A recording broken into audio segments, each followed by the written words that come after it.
અમદાવાદની થલતેજ અનુપમ સ્કૂલમાં આયોજિત શાળા પ્રવેશોત્સવમાં નાયબ મુખ્યમંત્રી હર્ષ સંઘવી વિશેષ ઉપસ્થિત રહ્યા। આ પ્રસંગે ભિક્ષા માંગતા બાળકોને શિક્ષણના મુખ્ય પ્રવાહમાં જોડવા આરટીઈ હેઠળ પ્રવેશ અપાયો। હર્ષ સંઘવીએ અમદાવાદ પોલીસના સિગ્નલ સ્કૂલ ઓફ પ્રોજેક્ટને બિરદાવતા કહ્યું કે 276 બાળકોને ભિક્ષામાંથી મુક્તિ અપાવી શિક્ષા અપાઈ। શિક્ષકોને આ બાળકો સાથે પરિવાર જેવું વર્તન કરવા અને બાળકોને નિયમિત શાળાએ મોકલવા તથા હેલ્મેટ પહેરવા વાલીઓને અનુરોધ કર્યો। રાજ્યમાં જ્યાં પણ કોઈ શાળામાં કોઈ પણ પ્રકારની ઘટ જણાશે તો તેને શક્ય તેટલી વહેલી તકે પૂર્ણ કરવાની નાયબ મુખ્યમંત્રીએ ખાતરી પણ આપી।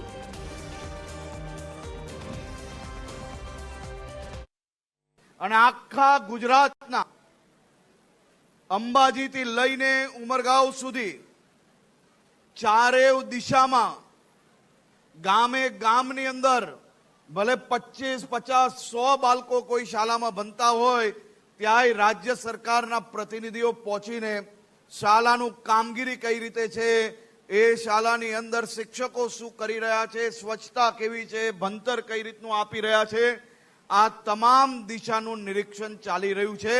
અને આ નિરીક્ષણ થકી આવનારા વર્ષમાં જે કોઈ શાળામાં નાની મોટી ઘટ હશે એ કામગીરી પૂર્ણ કરવામાં આવશે।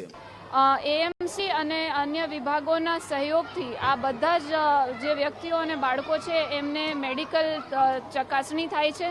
કોઈ એમને ફિઝિકલ પ્રોબ્લેમ કે મેન્ટલ હેલ્થ ઇસ્યુ હોય એમનું કાઉન્સેલિંગ કરવામાં આવે છે અને બાળકોને શિક્ષણ તરફ વાળવા માટે આગળ જઈને ફરીવાર એ આ ભિક્ષાવૃત્તિમાં બિલકુલ ઇન્વોલ્વ ન થાય એ પ્રકારની બાહેંધરી એમના પેરેન્ટ્સ પાસેથી પણ લેવામાં આવે છે। સ્કૂલ પોલીસવાળાએ અને સ્કૂલના શિક્ષકોએ મદદ કરીને સ્કૂલ તરફ લઈ જવા માટે એમને મદદ કરે છે।